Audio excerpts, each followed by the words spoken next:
Hello दोस्तों, कैसे हो आप लोग। आशा करता हूं कि आप लोग अच्छे होंगे। आज मैं आप लोगों को होस्टिंगर के एक होस्टिंग अकाउंट से दूसरे होस्टिंग अकाउंट में अपने वेबसाइट और डेटा को कम्प्लीटली कैसे मूव कर सकते हैं, इस प्रोसेस के बारे में कंप्लीट जानकारी दूंगा। गाइस, ये वीडियो बनाने के पीछे मेन रीज़न ये है कि मैं जब भी मुझे माइग्रेशन करना होता था तो मैं इंडिविजुअली माइग्रेट करता था वेबसाइट एक होस्टिंग अकाउंट से दूसरे होस्टिंग अकाउंट में, और उसमें मेरा एटलीस्ट 2 से 3 घंटा जाता था, जिसमें कि मुझे बैकअप लेना होता था और बैकअप लेने के बाद फिर है साइट यहाँ से डिलीट करके और दूसरी होस्टिंग अकाउंट में ऐड करके वहाँ बैकअप जो है फिर अप करना पड़ता। और दूसरा कारण ये है क्यों कर रहा हूँ, इसके पीछे क्या रीजन है, बिकॉज मेरा जो होस्टिंग अकाउंट है उस होस्टिंग अकाउंट्स में जो आईनोड हैं वो लगभग जो है क्रॉस हो चुके। होस्टिंगर की जो प्रोफेशनल होस्टिंग है उसमें वो अराउंड 4 लाख आई नोट्स देते हैं, और ये 4 लाख आई नोट्स जो हैं वो मेरे फिल हो गए थे, कंप्लीट हो गए थे, जिसके चक्कर में जो मेरी वेबसाइट है वो कभी 500 सर्वर एरर दे देती थी, कभी ओपन नहीं हो पा रही थी, 404 दे रही थी, अधिकतर टाइम्स 500 एरर दे रही। तो वेबसाइट को मुझे दूसरे होस्टिंग अकाउंट पे मूव करना था जो कि ज़्यादा स्केलेबल हो और साइट को 100% अप रख पाए। तो आइए प्रोसेस शुरू करते हैं। तो सबसे पहले आपको अपना होस्टिंगर अकाउंट जो है वो ओपन करना है। तो ये देखिए, इसको मैंने एच पैनल को खोल लिया होस्टिंगर के। अब यहाँ मैं ऑटो लॉग्ड इन हूँ बिकॉज मेरी जो आईडी है सोशल लॉगिन है वो ऑलरेडी जो है हो चुकी है। अब मेरे पास 2 डोमेन्स थे जिनको मुझे माइग्रेट करना था। अब यहाँ देखिए allsmartadvice.com ये डोमेन था। अब मैं इस पे क्लिक कर देता हूँ मैनेज पे। तो ये तो मैनेज पे क्लिक करके मैं इसकी डिटेल देख सकता हूँ, बट मुझे क्या करना है, allsmartadvice.com को जो है यहाँ से रिमूव करना है, बिकॉज मैं जो है होस्टिंगर सपोर्ट से हेल्प लेके उनसे जितने डोमेन्स मुझे मूव करने थे उनसे रिक्वेस्ट करके जो है वो डोमेन को और उसके डेटा को मैं अपने दूसरे अकाउंट में मूव कर चुका हूं, लेकिन वहां जो है वो डोमेन तब तक विजिबल नहीं होगा जब तक आप यहां से उसे डिलीट नहीं करेंगे। उसे डिलीट करने के लिए आपको वेबसाइट वाले सेक्शन में आना पड़ेगा। वेबसाइट वाले सेक्शन में आने के लिए आपको यहां आने के बाद आपको यहां वेबसाइट अपनी सर्च करनी पड़ेगी। सर्च करने के बाद आपके पास ये 3 डॉट्स हैं जो कि अपीयर होंगे। इन 3 डॉट्स पे क्लिक करके यहाँ जो है डिलीट वेबसाइट आपको करना होगा। हाँ, ध्यान दें, डिलीट वेबसाइट करना होगा, क्योंकि जब यहाँ से आप डिलीट करेंगे तो दूसरा जो अकाउंट है उसमें आप ऐड कर पाएंगे। अगर यहाँ से डिलीट नहीं करेंगे तो आपको एरर देगा। अब देखिए, अभी मैं यहाँ से डिलीट नहीं कर रहा हूँ, लेकिन मैं क्या कर रहा हूँ कि अपने दूसरे अकाउंट से जो ये डोमेन है उसको ऐड करता हूँ। तो देखिए, यहाँ भी मैं जो है सेम पैनल खोलता हूँ। ये देखिए, मैंने पैनल खोल दिया। अब मैं क्या करूंगा, ये मेरा दूसरा होस्टिंग अकाउंट है, इसमें मुझे जो है वेबसाइट को ऐड करना है होस्टिंग में।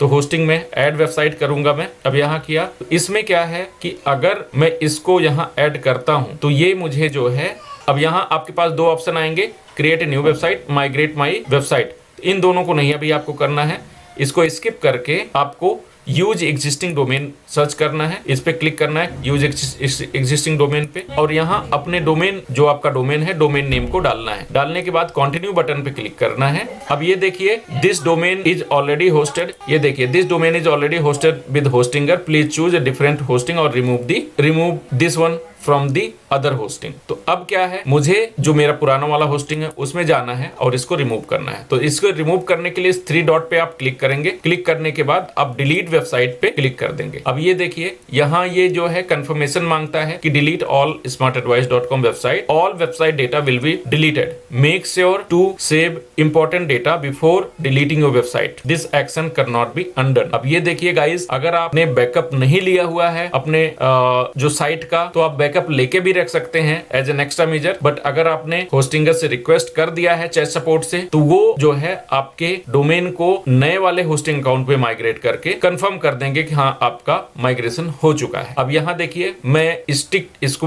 टिक करता हूँ, और जो भी इनकी टर्म्स एंड कंडीशन है, क्योंकि ये आपका email accounts, database, order list, custom code, images, सारा चीज जो है, सारी फाइल्स यहाँ से डिलीट हो जाएंगी, और एक बार ये डिलीट हो गई तो अंडन नहीं हो सकती। इसलिए आप बैकअप अगर आपको लेना है तो होस्टिंग में जाके बैकअप का मॉड्यूल होता है, वहां से आप बैकअप ले सकते, नहीं तो इसको मैं क्योंकि ऑलरेडी मेरे साइट मैंने कंफर्मेशन मुझे मिल गया है, तो इसलिए मैं उस प्रोसेस को नहीं कर रहा हूँ बैकअप लेने का, मैं यहाँ से डिलीट कर रहा हूँ। अब ये देखिए मैंने इसको डिलीट कर दिया है। allsmartadvice.com was deleted। अब यहाँ मैं इस पॉपअप को क्लोज कर दे रहा हूँ। अब मैं अपनी दूसरी होस्टिंग पे आता हूँ, यहाँ जो है इसको कंटिन्यू करता हूँ। This domain is already hosted with Hostinger. तो ये भी क्योंकि मैं पुराने ही उस पे हूँ प्रोसेस पे, तो अब यहाँ से मैं फिर से ये प्रोसेस स्टार्ट करता हूँ। एग्जिस्टिंग डोमेन यहाँ मैंने डाला।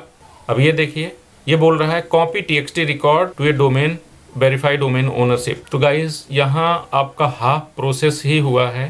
तो ये देखिए txt रिकॉर्ड मैंने जो है अपने पुराने वाले होस्टिंग में ऐड कर दिया है। अब यहाँ तो देखिए मैंने ये जिस होस्टिंग अकाउंट में मुझे मूव करना है मैंने उसका डिटेल खोल लिया है। अब ये होस्टिंग के अंदर है, होस्टिंग सेक्शन के अंदर यहाँ आपको ऐड वेबसाइट करना पड़ेगा। ऐड वेबसाइट करने के बाद आपके पास दो ऑप्शन अपीयर होंगे, create a new website, migrate my website. तो इन दोनों ऑप्शन को आपको स्किप करके क्रिएट एन एम्प्टी वेबसाइट ये इस पे क्लिक करना है। तो इसमें भी दो ऑप्शन आ जाएंगे, buy a domain, use an existing domain. इसको आपको सेलेक्ट करना है। सेलेक्ट करने के बाद अपने डोमेन को यहाँ जो है डालना है, डालने के बाद कंटिन्यू करना है। अब ये देखिए कंटिन्यू करने के बाद यहाँ आ गया allsmartadvice.com। यहाँ नेम सर्वर्स आ रहे हैं, इसको मैं कंटिन्यू कर रहा हूँ। You are almost done. अब यहाँ क्या करना है, आपको अपने डोमेन से कनेक्ट करना है इसको वैलिडेट करने के लिए। तो एक देखिए पॉपअप आ जाएगा। पॉपअप में आपका जो है let's activate allsmartadvice.com, select your domain provider. तो डोमेन प्रोवाइडर जो है यहाँ होस्टिंगर ही है, तो यहाँ आपको होस्टिंगर को ही करना है। नीचे आपने देखना है, अदर में सेलेक्ट कर लेना है, ऑप्शनल है। यहाँ अपने होस्टिंगर डाल दिया। ये देखिए मतलब डिटेल्स आ गई, NS1 your domain provider, NS2 ये है चेन नेम सर्वर। इसमें कुछ करने की जरूरत नहीं है, आपको कंटिन्यू कर देना है क्योंकि आपका जो NS1 DNS-parking.com, NS2 DNS-parking.com ये दोनों आपके नेम सर्वर हैं। कर दिया, ऑल सेट, ये डन हो गया। अब आपको मैनेज साइट के अंदर जाना है। मैनेज साइट पे क्लिक करने के बाद अब यहाँ देखिए आपका जो डोमेन है वो अपीयर होने लगा है, allsmartadvice.com। SSL ऑटोमेटिकली जो है इंस्टॉल्ड हो गया। तो यहाँ देखिए ये ग्रीन आ गया। बाकी आप सिक्योरिटी के अंदर जाके अगर SSL चेक करेंगे तो यहाँ भी आपको SSL जो है एक्टिव दिखाई देगा। ठीक है, तो अब क्या है, आप डैशबोर्ड पे जाइए। डैशबोर्ड पे जाने के बाद आप इस पे क्लिक करिए और देखिए कि आपका वेबसाइट ओपन हो रहा है कि नहीं हो रहा है। जो है ये देखिए जो वेबसाइट है ये आपकी यहाँ माइग्रेट हो गई। सारा जो डेटा है ये आपका कंप्लीट डेटा भी मतलब विजुअल है, आप देख सकते हैं। ये कंप्लीट डेटा जो है वेबसाइट यहाँ आपको विजुअल दिख रही है। आप कहीं भी नेविगेट करके चेक कर सकते हैं। देखिए आप नेविगेट करके अपने डिफरेंट सेक्शंस को देख सकते हैं और वेरीफाई कर सकते हैं कि आपका सारा डेटा आ गया है कि नहीं आ गया है। सो ये साइट जो है अच्छे तरीके से काम कर रही है। बाकी जो डिटेल्स हैं ये डिटेल्स आपको दिख रही हैं। तो ये जो कंप्लीट प्रोसेस है ये माइग्रेशन का कंप्लीट प्रोसेस है। आशा करता हूँ कि ये इन्फॉर्मेशन आपके लिए हेल्पफुल होगी। इस इन्फॉर्मेशन को आप अपने फ्रेंड्स से शेयर करके उनका भी नॉलेज बढ़ा सकते हैं और उनका भी टाइम सेव कर सकते हैं, बिकॉज शेयरिंग इज केयरिंग। इस तरीके की टेक्निकल इन्फॉर्मेशन को प्राप्त करने के लिए आप हमारे चैनल 10 मिनट्स ज्ञान को सब्सक्राइब करके अपना कीमती समय बचा सकते हैं और हमसे जुड़कर आप हमें ऐसी वीडियोज बनाने के लिए मोटिवेट कर सकते हैं। थैंक यू, धन्यवाद।